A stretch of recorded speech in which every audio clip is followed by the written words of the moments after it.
right, listen up. This is the Music Scene Podcast. I am your host, Dave Cudrak. Today on the show, we've got Scotty Stevens.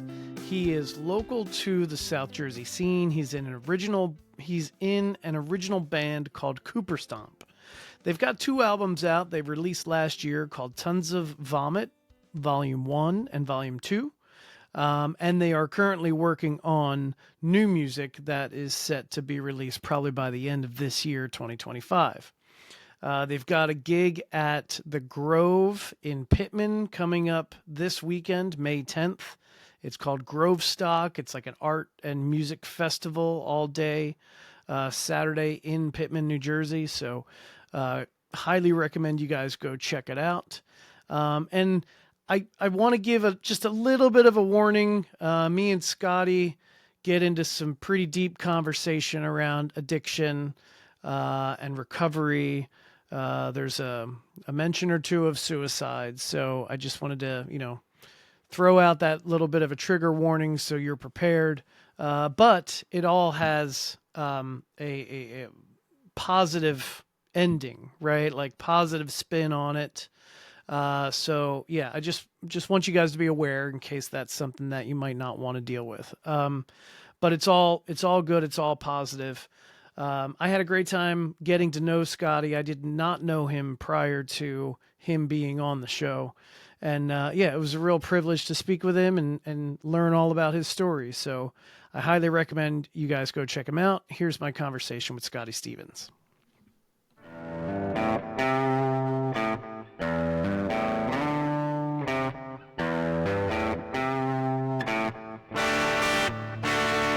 All right, cool. So we're here with Scotty Stevens, right? Yes. All right, I'm pronouncing that right. That's okay, correct. All right, cool. I know you're to the local South Jersey music scene. Yep.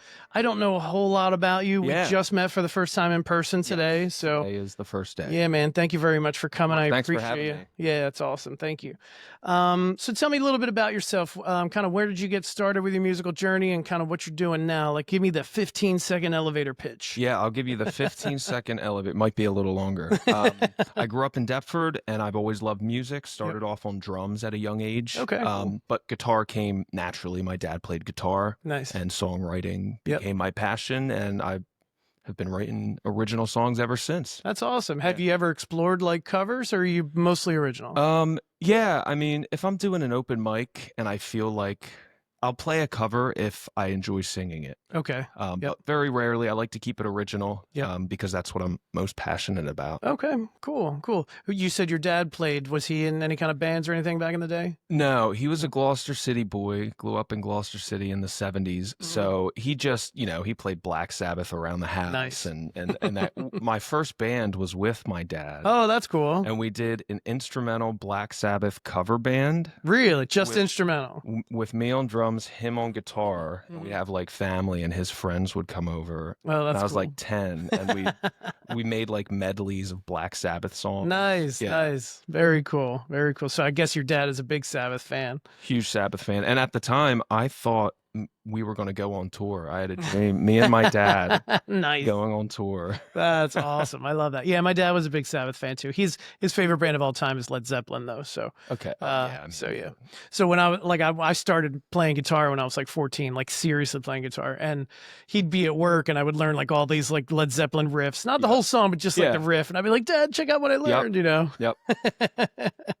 So you said you started on drums? Started on drums, and drums were my primary instrument I started my first rock band when we were like 12 with 2 of my best friends. Yep. And we were a Blink-182 cover band. Nice. And I was the lead singer while playing drums. Oh, that's cool. You don't see that often. Yeah. Yep. So I was doing that, playing drums, lead singer, primary songwriter, like writing the songs on guitar, bringing them to the band up until I was like 16 or 17 when I was like, okay, I love guitar. I need to be up front. Yep. That's where I feel most comfortable. Okay. And we brought in a drummer, and Very cool. That's it. Very cool.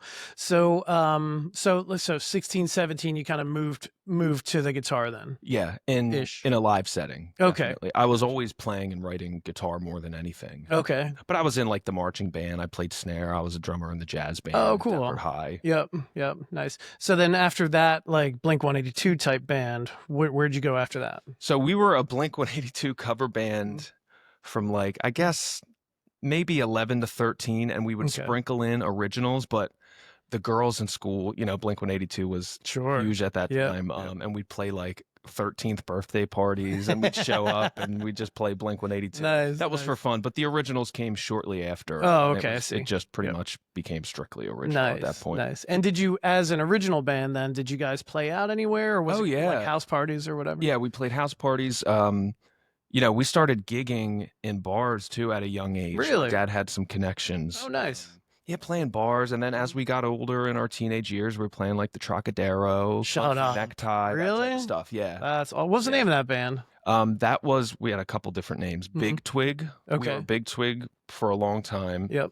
And then we became the Dark Apartments. The Dark Apartments. Yeah. Okay. And you know, both of those bands, it's tough to stay in a band with your childhood friends. You know, they're still my best friends. Sure. But you know, everyone goes in different directions, tastes change.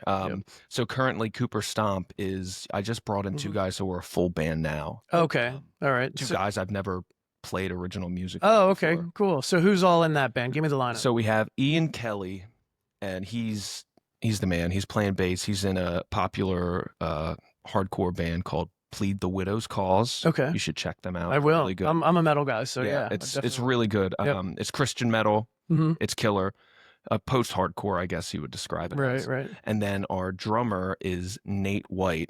Okay. And he's in a popular local cover band called Johnny Slide. I've heard of them. The trombone player. Yep. And he's phenomenal on drums. Oh, Ian is also in a band called Nave. Okay. And they play awesome shows, and they're like pop punk, nice indie rock type of thing. Very cool. And when I asked them to join the band, I kind of pitched, because I knew they were in other bands. I was like, you know, it doesn't have to be a big commitment. I just want to maybe play some shows. And they came, already knew the songs. Oh, really? Loved the songs. Nice. They were so pumped, and it's just become something more than I thought it would be. That's awesome. Yeah, it's great. It's so great. Yep. So you got those two guys, and who else? That's it. You're a three-piece. Yep. Oh, that's awesome. Yep. Nice. I love three pieces, man. Yeah, I really do. It's nice. And I'm a pedal board guy, so and I use a vocal pedal as well. Okay. So I'm like doing a dance with my feet and really filling in the space, and you get creative. And Sure. Are you looping and stuff too, or no? No, I'll like loop an ambient sound to kind of go underneath, That's almost like shoegazy. If we're hitting it hard, I'll loop like a distorted, reverb, washed out. That's cool. Underlying sound. Yeah. Nice. Describe your music. Like, I mean, I don't want to box you in, but if you were to give me some kind of genre, what can people expect if they hear the music? It's been called art rock, indie rock. It's really just about the song. It's like rock. It's alternative type of music. Radiohead's a huge influence of mine. Sonic Youth. Nice. I love Elliott Smith. It's a very melody-centered band. Like, vocals come first. Melody of the vocals, interesting progressions. Yep. It's not, when I'm writing a song, it's not being weird for the sake of being weird. It's almost like an ADHD thing. I have to challenge myself. And I have no music theory background. I was going to ask you, like, is it very complex, or is it just complex by nature? It's complex by nature. It's wonky, I guess you could say. Nice. It's interesting though. Yeah. Very cool. All right, so no music, no formal training, right? No formal training. You pretty much taught yourself the whole time. Yep. Did you have formal training elsewhere? I mean, you said you were in high school just band. Just on the drums. Okay, yeah, gotcha. Just on the drums. Gotcha. Any other instruments that you're playing? A piano. We have a piano in the house, and I write on piano as well. But, that's cool. Yeah. That's cool. Do you mostly, when you're writing a song for your original band, how does that start? What's that process look like? It's either on the piano or an acoustic guitar. I have notes in my phone. I'm huge on words and lyrics. Okay. So, I mean, every day there's like a phrase or something that comes to my head. I'll keep it down in the notes, and then a melody will come to me, and I'll sift through my notes, and there's always something in there I can apply the melody to. That's cool. Yeah. And I'll typically grab the guitar and I'm a stream of consciousness writer, so it'll just be gibberish with maybe that one hook. Yep, same. And then the lyrics evolve, and the consonants and syllables and everything That's awesome. finds itself in the song. Yeah, I find like I'm also very much like a gibberish lyric writer at first to try to find the melody. I don't really have a melody in my head. It's usually like a phrase that somehow enters my head. I'm like, oh, what can I do with that? So then I start kind of humming and whatever. And then I've recently learned, and I don't know if it's a good way to go, but instead of gibberish, I sometimes just use numbers, you know, like I'll be like 1, 2, 3, 4, 5, you know, but I've noticed a couple times I end up landing on the same kind of melody because like 7 has 2 syllables, right. You know what I mean? So a lot of times I'll go 7, 8, 9 or something like that. You know what I mean? 1262. Exactly. But anyway, I digress. Let's try that out. Yeah, give it a try. See what you think.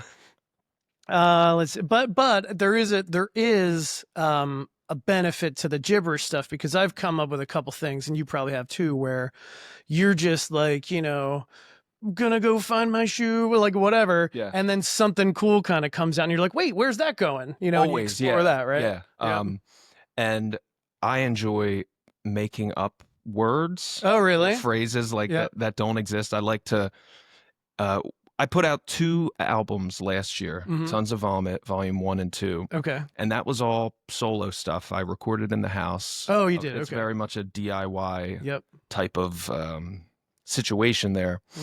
And I love combining 2 words, and it usually comes from the gibberish. Like just invent a word in the moment. Nice. That's awesome. Can you give me an example or? Yeah.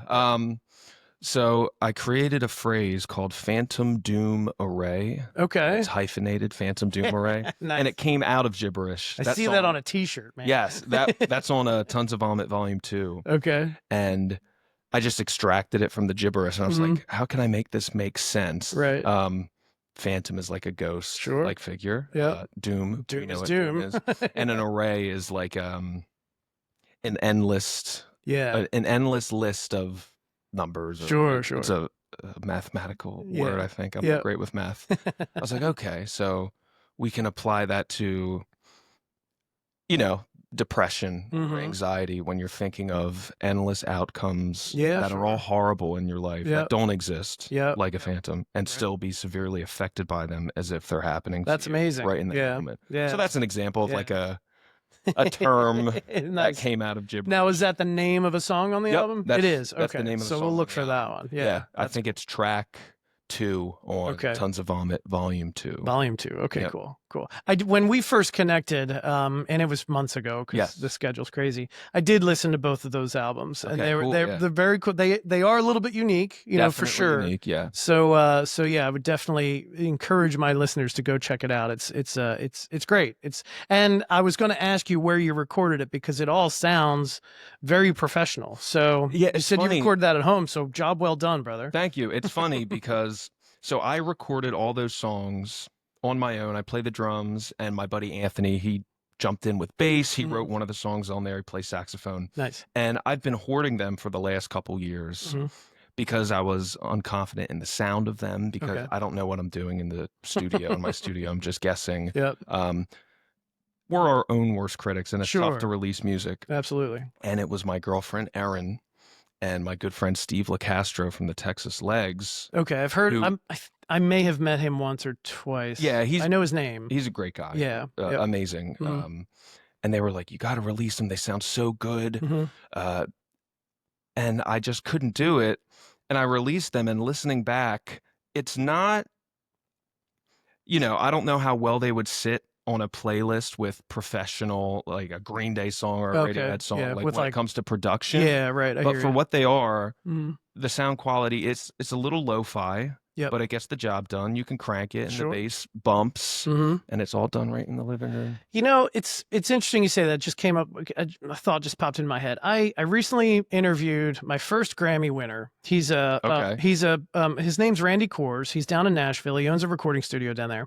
He won best Grammy or best. Yeah, he won a Grammy for best bluegrass album back in 2008. He engineered, produced, played on it, you know, and it was for a bluegrass artist named Jim Lauderdale. Okay. Anyway, those are his credentials, but he owns a studio called Slack Key Studio down in Nashville. And we talked all about like recording and all that stuff. And when you said, you know, it still sounds good, you can crank it and you still hear the bass. Yeah. That really coincides with something that he was saying, because he's talked about, and he's very much like I don't want to say analog recorder, but he's very old school, right? When it comes to recording his stuff. And he was saying that like today's music is so compressed because of the little tiny speakers on our phones and all that stuff, so compressed that you lose like all the dynamics out of the piece, right? For sure. So he was like, you know, the first thing I do when I hear a good song is I turn the volume up. So, you know, if anybody out there's listening to somebody's song or record who's recorded it at home, and you might think this recording sucks because it's not as loud as the stuff that you hear on the radio, don't fool yourself, man. Just turn the volume up and you'll hear it, you know? Crank it. Yeah, definitely. And I did come across that. So it's 24 songs I released last year. Yep. And because I'm not an engineer, and it's all based on feeling and ear when I'm messing in Logic and doing all the mixing. Yep. There's this guy, Corbin Smith. He's a local engineer, and he does mastering. Oh, okay. And he has some analog gear, compressors, tubed rack units. And I said, hey, man, I have 24 songs. I want to release them. The volumes are all over the place. Could you make them like cohesive or something? Yeah. That's the only outside help I receive from this. Okay. Well, and it does help. But there are songs, like if you listen to the album, you will have to crank. Sure. There's a song called Dream Lights on Volume 1 that you're going to have to crank. But see, the nice part about that is it gives the listener control, right? And you don't lose the dynamics. There could be a soft part in that song that would get totally bumped up. Oh, yeah. That's, you know, if it was done by today's standards, it would get totally bumped up. You'd lose all those subtleties. Absolutely. You know? No, I agree. Yeah. So that's great. And that was really eye-opening to me when I talked to him. And obviously he knows what he's talking about, you know, and I posted a clip I posted a clip of the video and of the interview, and like all these comments, boom, boom, boom, boom, boom. Everybody's just like, I agree. Yeah, I agree. 100%. So yeah, it's nice to see that there's still some normal, smart thinking people out there. Yeah, I remember, I guess it was like 2016, and we went into someone's basement studio, my old band, and we were recording. And his big thing was the drummer has to hit with the same velocity on every snare or kick or whatever, like zero dynamics. He wasn't a fan of that. And if you didn't, he'd use the compressor and make everything even the whole way through. Yeah, that's rough. That's rough. Nope. All right, so you had mentioned you use Logic. Yeah, I use Logic Pro. Okay.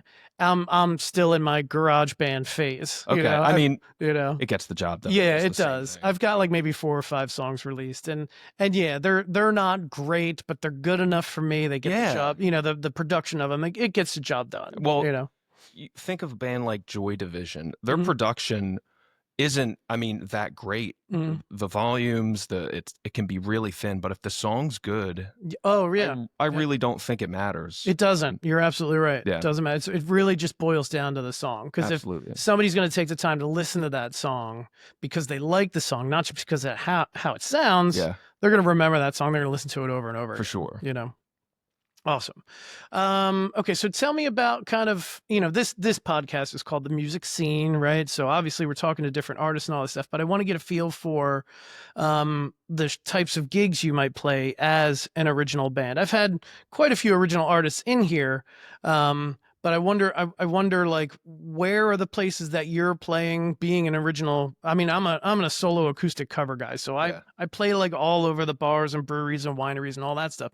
But where do you guys gig on you know, mostly? Yeah, so like I said, my old band, The Dark Apartments, pre-COVID, gigs were coming at us left and right. Like the scene in Philly was huge. Like I said, Trocadero, Country Necktie, places like that.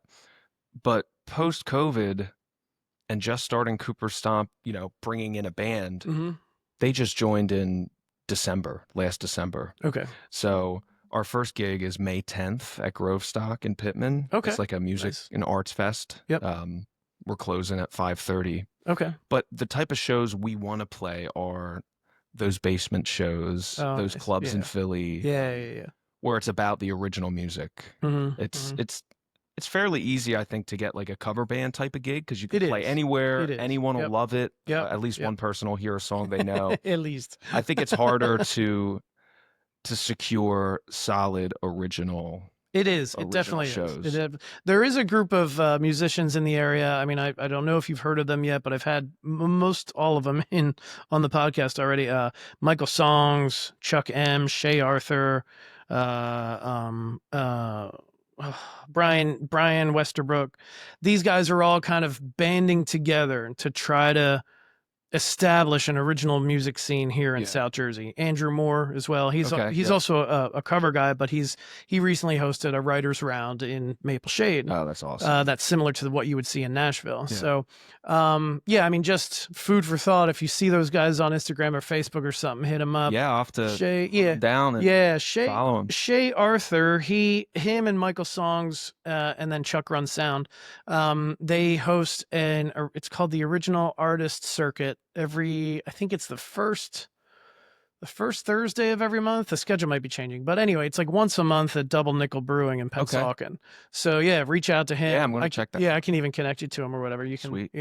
But yeah, those guys, Pete Scavello as well. They're all trying to kind of boost up that original music scene here in South Jersey. What did you say that that thing was in Pittman? Tell me about that gig coming up. That's called Grove Stock. Yep. And it's they're reviving it. It used to happen in Pittman, I guess, in the 90s or maybe early 2000s, and it was originally like a punk mini festival. Nice. And I don't know how often it happened, maybe a couple times, but the town wasn't too happy with it because Pittman historically is a pretty conservative, it's a pretty quiet town. Yeah, and it was a dry town for a long time, so I guess it wasn't well received. Right. And someone decided to revive it and bring it back. There are, I guess, 10 artists performing. Okay. This guy, Same Old Joe Centofanti, he's opening. Okay. He's an acoustic punk act. Nice. And he's my neighbor. I live in Pittman. Oh, we cool. live right in the Grove. Okay. He's great. And I'm honestly, I don't know any of the other people in the lineup. Yep. But it looks like a lot of original music too. Okay, cool. What's the date of it? It's May 10th. Yep. It starts at 11 a.m. Okay, cool. And where in Pittman? It's at Sunset Auditorium. Okay. It's right out of the Grove there in Pittman. Nice. Is it outdoor or indoor? It's outdoor. We're going to have vendors, a beer garden. Oh, that sounds like fun. Yeah. Bunch of fun stuff. All right. Awesome. Did I see, and I think I just realized this the other day because of Leanne saw a post that your store was closed. So tell me, I had no idea you even owned a store. So apologies. So no, tell me about that. So I don't own the store. It's my girlfriend's vision and dream, Grunge Magic. Okay. Now we got together we started dating in 2021 and she loved going to vending events like the punk rock flea market. And she had like the tiniest little setup of clothes from Goodwill or whatever. And it's grown since then. Okay. So we opened our shop in Pittman right on 2nd Avenue by the sports store there. And it's a 90s baby's dream in there. Yeah, nostalgia. There's retail stuff. There's used stuff. There's vintage stuff. It's you walk in, it's colorful, it's wacky, and I think anyone can find something they love in there. It's a lot of fun. What's it called again? Grunge Magic. Grunge Magic. I'm definitely going to check it out. I saw it on Facebook, and I was like, oh, check that out. Like, yeah, it's awesome. And Pittman needs a little more weird, I think. There's a lot of salons in Pittman. No hate to any of the salons in Pittman. They're great, but... Well, Pittman Pittman strikes me as like an artsy town, very music motivated, music centric. It was. It exists in the people who live in Pittman. There's a lot of artists and musicians that live in Pittman, but with the closing of Human Village Brewery, which previously was Bus Stop Cafe, legendary in South Jersey. Yeah, I never made it there, but I've heard millions of stories about their open mics and stuff like that. I mean, it was like a petri dish for original artists to go. Yep. Test out new songs. Everyone there was there for the music. You'd always get feedback. It was a magical place. It was a magical place, and it's a shame it shut down. Yeah. So Pittman's been hungry for more live music. Right. And Brandy, she owns the Paint Ground in Pittman, which is an awesome paint splatter spot for all ages. Yep. A great location. She's been hosting open mics there.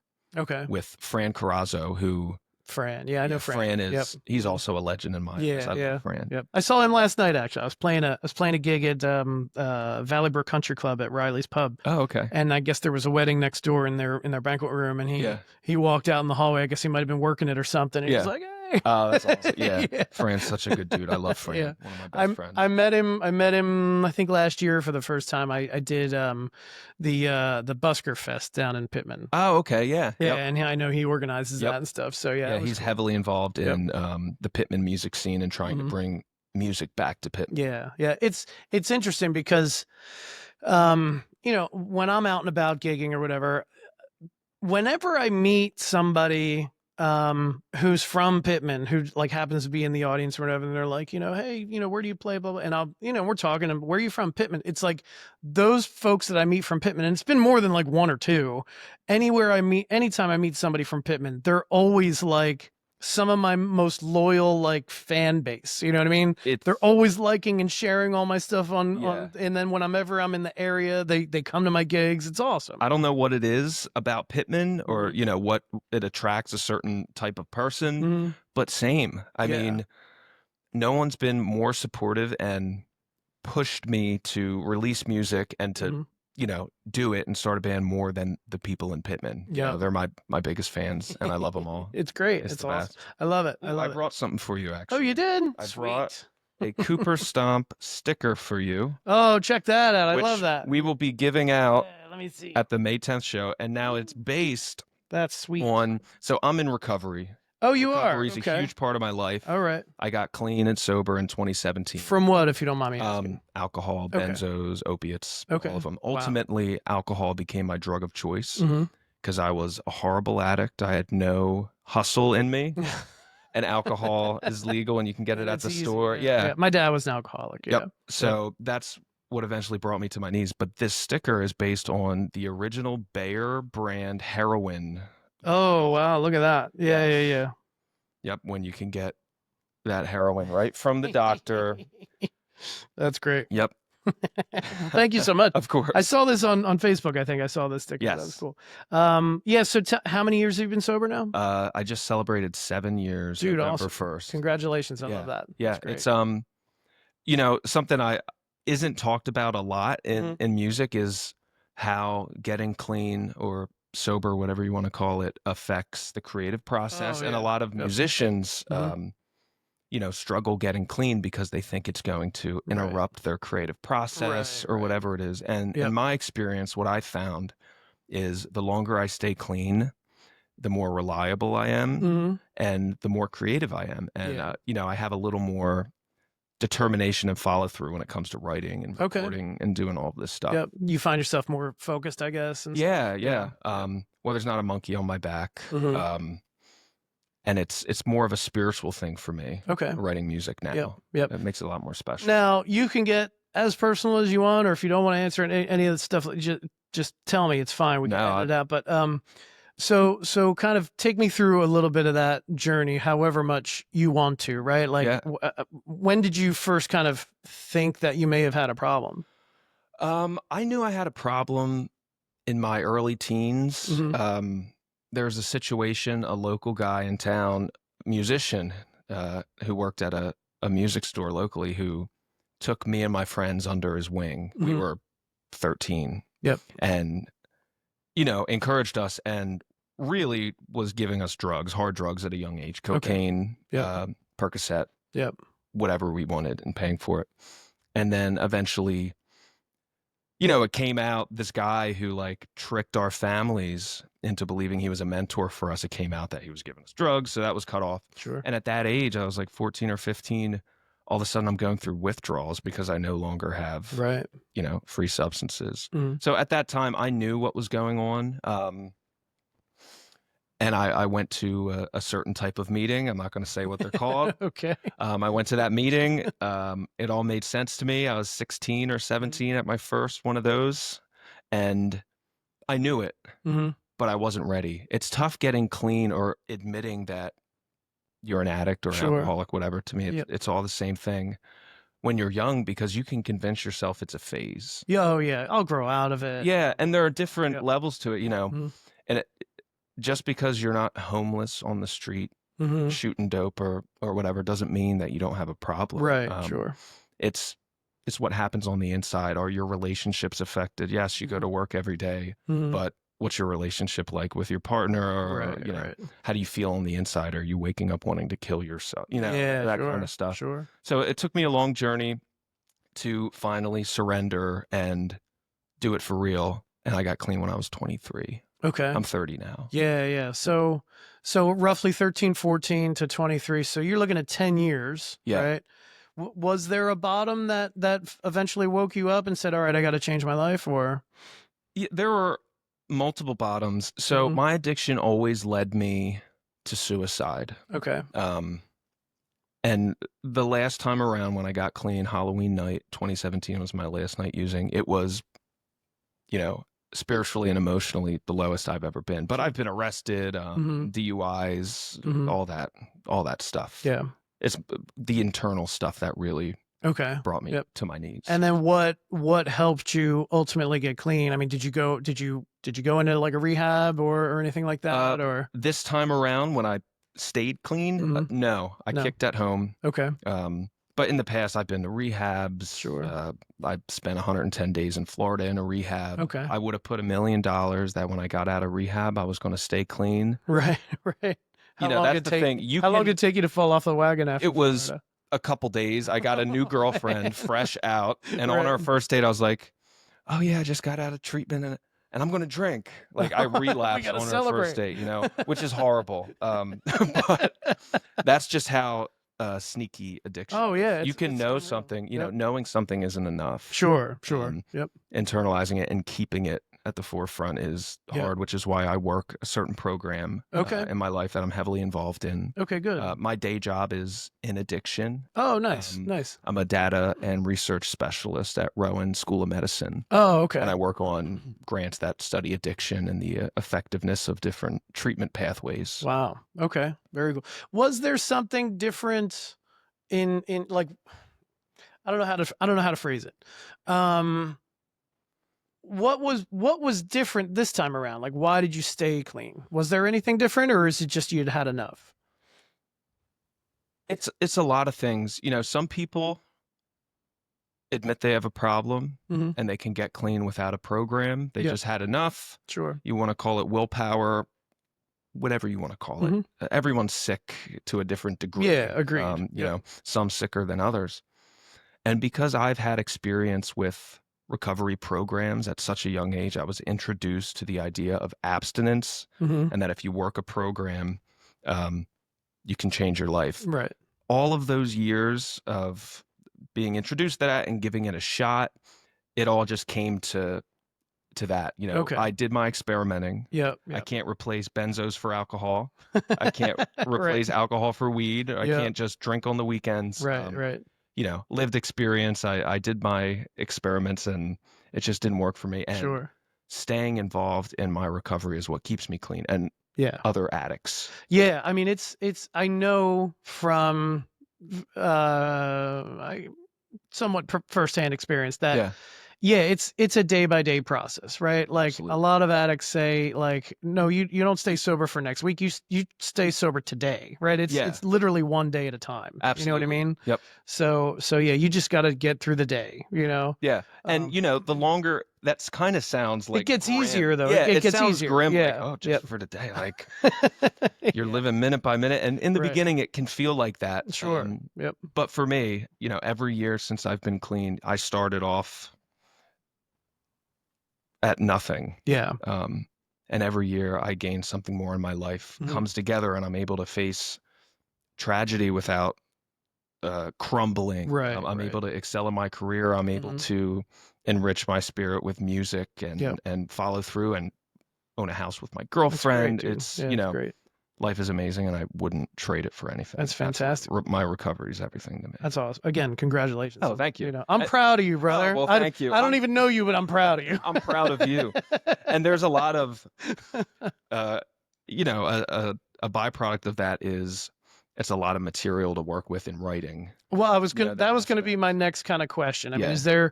I would imagine since that was such a big part of your life, is that reflected in your music? Huge, yeah. There's some sort of taste of addiction or recovery or mental illness in all of my songs. One of the songs I'm going to perform later, Riding on a Dead Horsey, which is track 1. That's pretty deep. of Tons of Vomit, Volume 1, is about addiction. Yeah. Yep. It's clear as day. Sure. I don't like to be too blunt with it in the writing, but this one's pretty straightforward. I usually like to keep a mystery to it in there. Yeah. I've one more quick question about your writing. Are you because you just touched on it now, are you like a literal writer or somewhat metaphoric or a little bit of both? I was a literal writer in my early 20s and teenage years, where I like to be blunt, straightforward. But nowadays I try to keep it a little more subtle, mysterious, where it could mean multiple things. Yeah, open to interpretation for everybody, right? Absolutely. Yeah. Okay. You do hit a broader spectrum, I think, of an audience if, two people interpret your same song 2 different ways. You know what I mean? Yes. So I think it's a good strategy. The thing that I'm very impressed by you right now is your willingness to talk about your addiction and recovery and all that stuff. I think that's phenomenal. I think not enough people really talk about it. We need to hear about the successes because we're burdened with all the failures on a daily basis, especially music. You hear about Kurt Cobain and Hendrix and all that stuff. Of course. You rarely hear about the artists who are like, you know what, I'm not going to do that anymore. And then they go on and have these amazing careers, right? Yep, so like David Bowie. Exactly. And he didn't talk about it a lot either. He would talk about it, but he would also not list exactly what program, because that's just how it is. He didn't try to profit off of, not musicians, but you have a guy like Steve-O. I grew up with Jackass, but you have a guy like Steve-O or Brandon He's a success story too, right? Right. But they're capitalizing on their recovery in a way, A little bit, But to each their own. Make your money, Steve-O. But when you're talking about it, are people uncomfortable, or do you find that most people are like willing to listen and interested? Yeah, I think my girlfriend tells me this all the time. People tend to open up to me for no reason.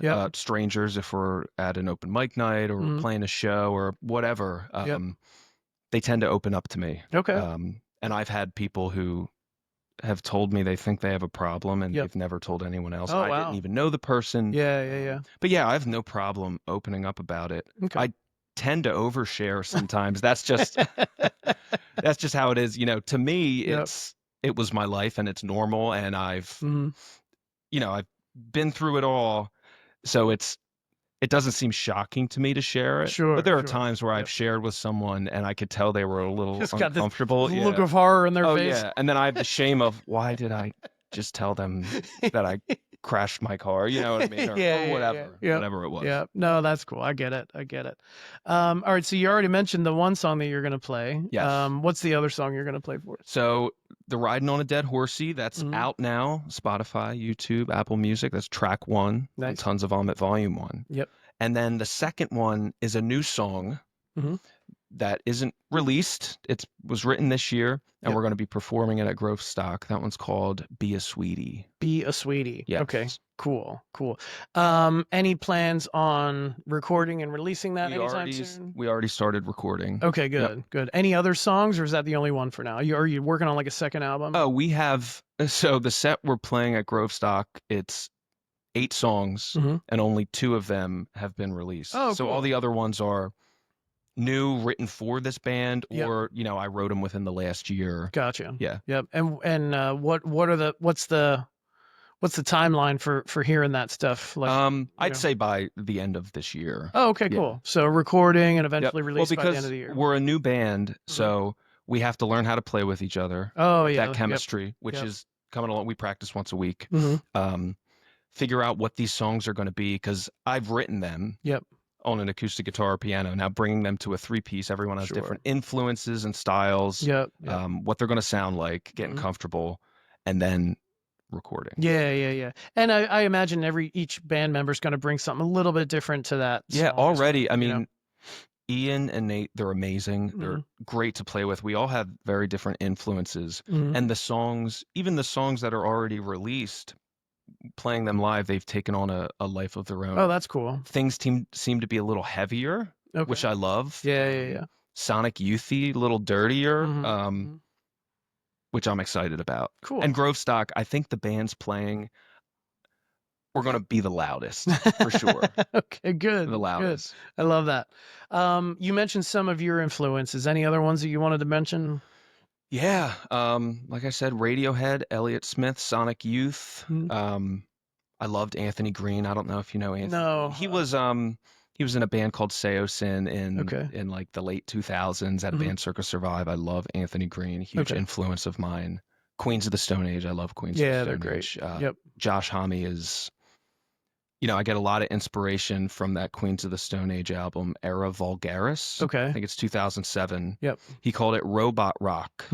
He was trying to create a new genre. Right. And if you listen to that album, and if you listen to a Cooper Stomp album or you see us live, you're going to hear the influence there with the wonky riffs, random weird time signatures that aren't prog. Right. I'm not a prog guy. It just happens. Okay, very cool. And then how about the rest of your band? What kind of influences are they into? Ian Kelly, the bass player, like I said, was huge in the hardcore scene, still is. He loves The Cure, though. Oh, cool. Nice. Nate, I know he's into electronic music.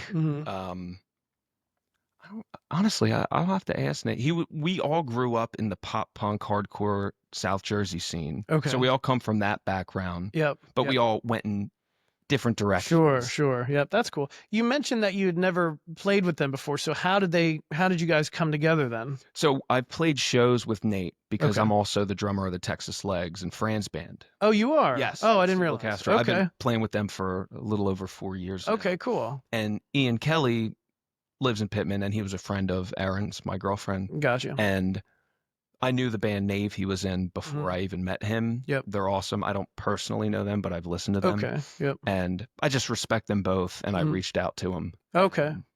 Cool. They wanted to do it. Nice. That's awesome. All right. Awesome. Anything else before we get to the performances, or anything else you wanted to bring up, talk about? No, I don't think so. I'm so grateful you asked me. I'm glad we got to touch. I appreciate you doing it, man. Addiction and music and the linkage and how it's awesome. If you think you have a problem, you can get clean and you can still write the best songs of your life. Absolutely. There we go. Absolutely. Thank you.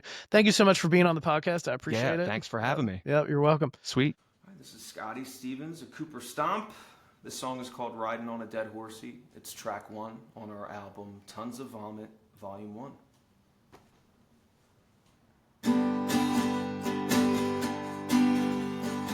Don't expect too much from me, riding on a dead horsey. Don't expect the fastest ride, and we might get there on time. It's not enough to get your fill, but just enough to make you ill. Make no mistakes, tell no lies, and we might get out alive. Beat it dead, giddy up. Beat it dead, giddy up. And I'm not high, I'm just tired. But blink your eyes, then I'm wired. Ask me once and I'll tell you thrice. Prove you that I'm right. I can't drink the poison water, 'cause it will make me feel more gooder. The bottle's dry, the line is sniffed. Ooh, I crack the whip. Beat it dead, giddy up. Beat it dead, giddy up. So don't expect too much from it. It is just a magic trick. It makes you think that you're alive. but it really makes you die. You know it really makes you die. You know it really makes you die. All right, nice. All right. The song's called Be a Sweetie. When you're flaming at the top and all else fails, be a sweetie.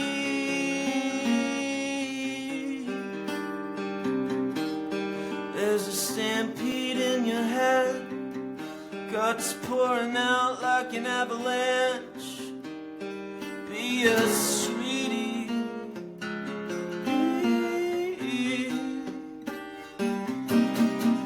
Well, lush cheeks, hair undone, that's how I'll always remember you.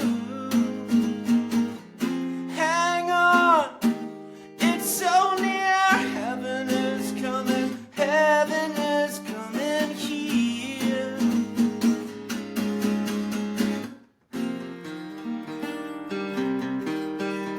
You've come undone, living like an alien. Be a sweetie.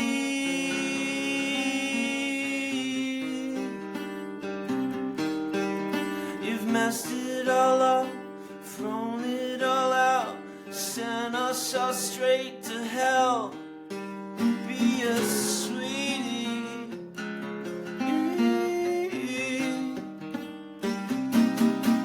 Well, blush cheeks, hair undone, that's how I'll always remember you. Hang on, it's so near, heaven is coming here.